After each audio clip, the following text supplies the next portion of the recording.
35% vote. तो आपके challenger कौन है? आपके चैलेंजर कौन है राष्ट्रीय स्तर पर?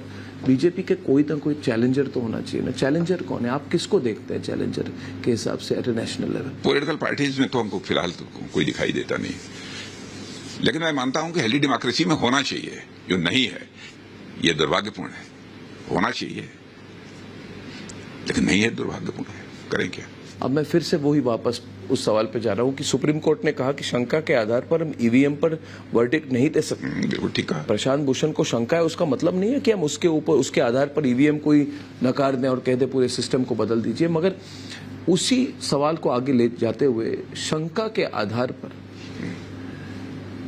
जैसे कि शंका के आधार पर लोगों ने सीए के बारे में कहा, मुस्लिम समुदाय को गुमराह करने की कोशिश की कि आपकी जो है आपकी सिटीजनशिप चली जाएगी, आपकी नागरिकता चली जाएगी, आपको कागज दिखाने पड़ेंगे, जो सुख नहीं हुआ।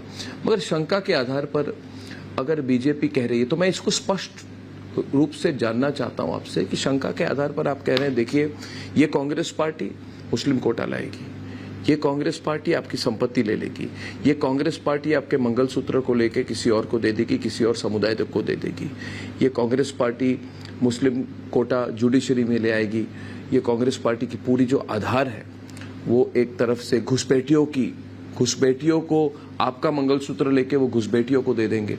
तो इसका प्रभाव क्या पड़ेगा? पहले तो ये मैं आपको क्लेरिफाई कर दूं कि जो कुछ भी मैं कह रहा हूं शंका के आधार पर नहीं कह रहा हूं। शंका के आधार पर नहीं, बिल्कुल नहीं। हमारे प्रधानमंत्री भी जो कहते हैं कोई शंका है ऐसा नहीं है। माने अब तक का जो एटीट्यूड रहा है, जो अब तक का कांग्रेस का ट्रेंड रहा है, समय समय पर जो बातें उनके द्वारा कही गई हैं, जो कमीशन उन लोगों ने बनाया, कमीशन की जिस प्रकार की रिकमेंडेशन आई हैं, इन सब सारी चीजों को देखते हुए यह लगता है कि कांग्रेस गवर्नमेंट को यदि क्लियर मेजॉरिटी मिलेगी तो यह सब सारी चीजों को इम्प्लीमेंट करेगी। इस आधार पर मैं कह रहा हूं, शंका के आधार पर हम देश की जनता को गुमराह नहीं करना चाहते। हमको देश की जनता का विश्वास यदि हासिल करना है तो शंकाओं के आधार, तथ्यों के आधार पर हम करेंगे। मैं कहता हूं कि क्यों इस प्रकार की स्थिति पैदा हुई कि पहला अधिकार जो है मुस्लिम्स का होना चाहिए। क्यों आप कास्ट, क्रीड, रिलीजन के बेसिस पर सोचते हैं? हमारे लिए सभी बराबर हैं, चाहे हिंदू हो, मुस्लिम हो, ईसाई हो, यहूदी हो, भारत का नागरिक है, सब एक दूसरे के भाई भाई हैं। हमारा फर्म कन्विक्शन है कि हम किसी के साथ भेदभाव नहीं करेंगे, किसी के साथ डिस्क्रिमिनेशन नहीं करेंगे। सब हमारे भाई हैं, सब हमारे परिवार के सदस्य हैं। अब जैसे 3 तलाक का मुद्दा है, लोग कहते हैं कि साहब दूसरे धर्म के लोगों का यह मामला है, आप क्यों अनावश्यक इस पर आप लोग बोलते हैं? मैं स्पष्ट कर देना चाहता हूं, हिंदू हो, मुसलमान हो, ईसाई हो, यहूदी हो, अथवा जो भी हो भारत का जो नागरिक है, उसकी मां, बहन, बेटी हमारी भी मां, बहन, बेटी है। यदि उसके ऊपर कोई जुल्म और अत्याचार होते हुए हम देखेंगे तो हम बिल्कुल उसके साथ खड़े रहेंगे। राजनीति जाए भाड़ में। राजनीति केवल सरकार बनाने के लिए नहीं की जाती है। राजनीति की जाती है तो देश बनाने के लिए की जाती है, समाज बनाने के लिए की जाती है। और जो मैं कह रहा हूं कि राजनीति देश बनाने के लिए तो समाज बनाने के लिए की जाती है, तो उसके पीछे आधार है हमारा। राजनीति यह शब्द ही जो है 2 शब्दों को मिलाकर बना हुआ है, राज और नीति। और नीति यह शब्द ही संस्कृत के नए धातु से बना हुआ है, जिसका अर्थ होता है ले जाना, टू कैरी आउट। ऐसा पॉलिटिकल सिस्टम जो समाज को सन्मार्ग की ओर, सही दिशा में ले जाने का काम करे, उसे ही हम राजनीति कहते हैं। अब विडंबना यह है कि राजनीति यह अपना अर्थ भी खो चुका है, भाव भी खो चुका है। लेकिन इसके अर्थ और भाव इस राजनीति शब्द के हम समझते हैं और उसी आधार पर हम काम करते हैं। एक सेक्शन है ग्लोबल मीडिया की, वो कह रही है कि इस बार ये इलेक्शन हिंदू मुस्लिम इलेक्शन हो रहा है। ग्लोबल मीडिया को छोड़िए, यह आवश्यक है कि उनका बिल्कुल, ये ग्लोबल मीडिया में जो बैठे हैं सारे लोगों का आईक्यू शार्प हो। मैं नहीं कह रहा मैं तो नहीं मानता, मैं तो बिल्कुल नहीं मानता। अच्छा, जो उनकी मुझे तो ये ग्लोबल मीडिया पे तरस आती है, भारत के बारे में कुछ नहीं जानता। नहीं जानते हैं, तरस आती है मुझे। सही बात है। मगर मैं आपसे बताइए, भारत दुनिया में किसी देश ने जो काम नहीं किया भारत के हमारे ऋषियों और मनीषियों ने कर दिया। वसुधैव कुटुंबकम। The whole world is a family. क्या दुनिया किसी दूसरे देश ने सोचा? कभी सोचा तो भारत ने सोचा। पहले भारत को ग्लोबल मीडिया समझ लेगी अच्छी तरह,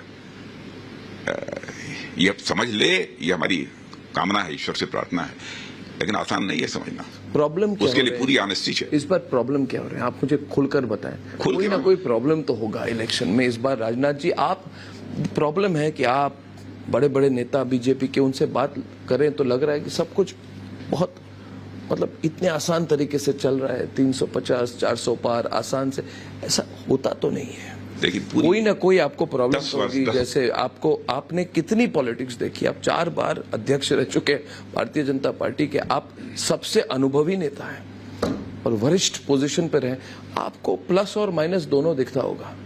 माइनस क्या है इस बार? देखिए, सबसे बड़ी चुनौती जो हम लोगों के सामने है और जिस चुनौती पर हम विजय प्राप्त करना चाहते हैं और विजय प्राप्त करेंगे, ये आत्मविश्वास भी है हमारे साथ। भारत को विकसित भारत बनाना है, डेवलप्ड कंट्री के रूप में भारत को बनाना है। इसके अलावा मुझे कोई चुनौती नहीं। ये राजनीतिक रिप्लाई नहीं है, ये आपकी विजन स्टेटमेंट है। मगर ये मैं आपको राजनीतिक सवाल पूछ रहा हूं कि क्या ठाकुर आपसे नाराज हैं? बहुत बड़े ठाकुर नेता हैं आप ठाकुर नेता हैं, आपको माना जाता है भारत का सबसे बड़ा ठाकुर नेता। तो राजपूत ठाकुर नहीं, मैं आपको मीडिया की रिपोर्ट के आधार पर ही नहीं बोल रहा। रिपोर्ट आ रहे हैं कि इस बार जैसे पश्चिमी उत्तर प्रदेश में ऐसी बात हुई और इसका लोग कह रहे हैं प्रभाव राजस्थान में भी होगा, इधर भी हरियाणा में होगा। क्या ठाकुर नाराज है? मुझे नहीं लगता, बिल्कुल कतई नहीं लगता। तो फिर ये प्रोटेस्ट वगैरह क्यों हो रहे थे? ये देश के लिए मरने वाले हैं, देश के लिए अपनी जिंदगी देने वाले लोग हैं और ये देख रहे हैं कि इंटरनेशनल कम्युनिटी में भारत का कद बढ़ाने वाला यदि कोई व्यक्ति है तो उसका नाम है श्री नरेंद्र मोदी। भारत की अर्थव्यवस्था को एक हाइट देने का काम यदि किसी ने किया है तो वो उस व्यक्ति का नाम है नरेंद्र मोदी। वर्ल्ड की फास्टेस्ट ग्रोइंग इकोनॉमी के रूप में भारत को इमर्ज कराने वाले यदि कोई है तो उसका नाम है श्री नरेंद्र मोदी। तो देश को बनाने का काम, देश का मस्तक ऊंचा करने का काम जो कर रहा है, मुझे लगता है कि जो चरित्र है उसमें सारे लोग मोदी जी के साथ खड़े रहेंगे। और किसान उनका जो चरित्र अब तक कर रहा है, नहीं, किसान पश्चिमी उत्तर प्रदेश, हरियाणा, महाराष्ट्र, पंजाब में किसान, कुछ लोग नाराज हैं। कोई नाराज नहीं है। समूह बन चुका है इस बार। अरे ये मतलब ये नाराज यदि होता, समूह बन चुका है, सारे किसान नेता एक तरफ। बिल्कुल नहीं, इस बार नहीं, बिल्कुल नहीं, ऐसा मैं नहीं मानता। आपने देखा होगा इसके पहले विधानसभा चुनाव भी उत्तर प्रदेश में हुए हैं, ह्यूज मेजॉरिटी से हम लोगों ने गवर्नमेंट बनाई है। उसके पहले भी आंदोलन हुआ है। गांव के रहने वाले लोग, किसान बहुत राजनीतिक दृष्टि से काफी जागरूक हो चुके हैं। ठीक है, अपने मुद्दों को लेकर कभी अपनी आवाज उठा सकते हैं, लेकिन जब देश का सवाल खड़ा होता है तो सारे भेदभावों को भुलाकर जो राजनीतिक दल अथवा जो सरकार देश का मस्तक ऊंचा कर रही है उसके साथ खड़े होते हैं। और ईडी और सीबीआई जो कर रही है उससे क्या मस्तक ऊंचा हो रहा है? ईडी सीबीआई जो अरेस्ट कर रहे हैं, जैसे कविता की अरेस्ट हुई, अरविंद केजरीवाल की अरेस्ट हुई, एक सिंपैथी फैक्टर भी तो चला जाएगा। देखिए, ईडी सीबीआई का जहां तक प्रश्न है, इसको क्या चुनाव के पहले करना चाहिए था कि बाद में पोस्टपोन? नहीं, ये तो ईडी सीबीआई सवाल पूछ सकते हैं, हमसे क्यों पूछ रहे हैं इसको? इन सब एजेंसीज का काम जो है, ये सब सिंपैथी फैक्टर जाएगी इंडिया अलायंस की। नहीं, ईडी सीबीआई वगैरह जो ये अपना काम करती रहती है। दूसरी चीज, यदि ईडी और सीबीआई ने गलत काम किया है जी, तो मैं समझता हूं कि जो भी इसके विक्टिम हैं वो कोर्ट जा सकते हैं, और जिस इन एजेंसी ने गलत काम किया है तो कोर्ट, मैं समझता हूं, निश्चित रूप से उनको रिलीफ देगी। यदि रिलीफ नहीं दे रही है कोर्ट, इसका मतलब कि ईडी सीबीआई ने जो किया है वो सही किया है। इसके अन्यथा यदि कुछ आपको लगता हो तो। आप मैनिफेस्टो कमेटी के चेयरमैन हैं जी। राजनाथ जी, क्या आपने पीओके के मुद्दे को मैनिफेस्टो में डाला है? मैनिफेस्टो में डालने की क्या जरूरत है? क्यों न डालें? क्यों? इसलिए कोई कुछ करना चाहे तो उस पर खुलकर एक तरह से लोगों को पता चले, आप फिर कब करें वो अलग बात है। पीओके को तो हम मानते ही हैं, पीओके भारत का था, पीओके भारत का है, पीओके भारत का रहेगा। इसको मैनिफेस्टो में डालने की क्या जरूरत है? इस पर कभी ना कभी तो कोई निश्चित कार्रवाई होनी चाहिए। नहीं नहीं नहीं, बिल्कुल आराम से रहिए। आराम से मतलब आप बिल्कुल आराम से रहिए। पीओके के लोग खुद ही डिमांड करेंगे। कश्मीर में जिस तरीके से डेवलपमेंट हो रहा है, जिस तरीके से अमन अमान की स्थिति जम्मू कश्मीर में पैदा हुई है, और भारत जितनी तेजी के साथ आगे बढ़ रहा है, यहां राशन के लिए मार नहीं होती है। पाकिस्तान हमारा पड़ोसी देश है।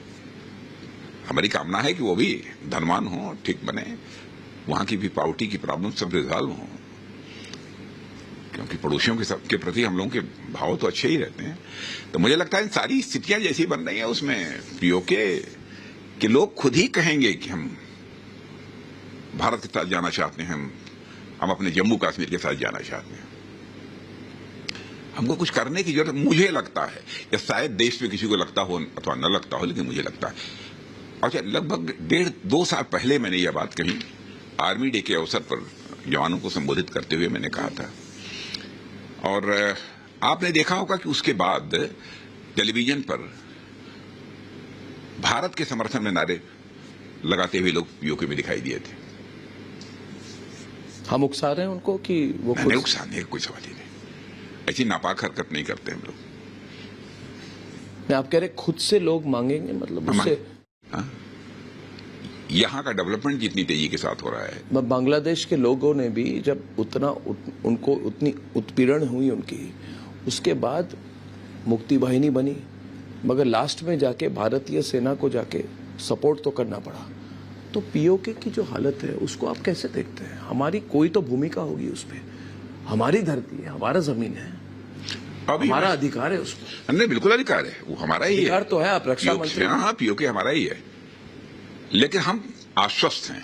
नहीं, आप लोगों को आश्वस्त करें राजनाथ जी, आप आश्वस्त बिल्कुल हैं। जितने रिपब्लिक भारत के जितने दर्शक हैं, और यही नहीं, मैं बहुत सीरियसली सवाल पूछ रहा हूं।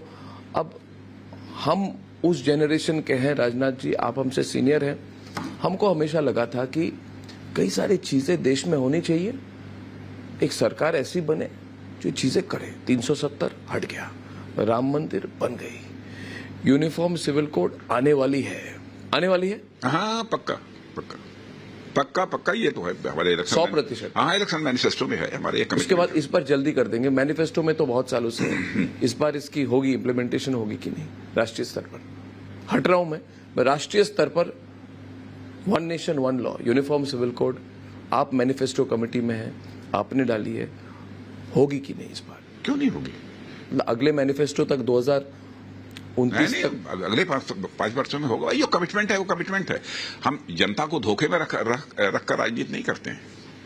जो है सो है, होगा। हाँ, जितनी भी यूनिफॉर्म सिविल कोड को लेकर आपत्ति किसी को क्यों होनी चाहिए? मुझे तो नहीं है, मैं तो गोवा में तो ऑलरेडी पता नहीं कब से यूनिफॉर्म सिविल कोड है ना, बहुत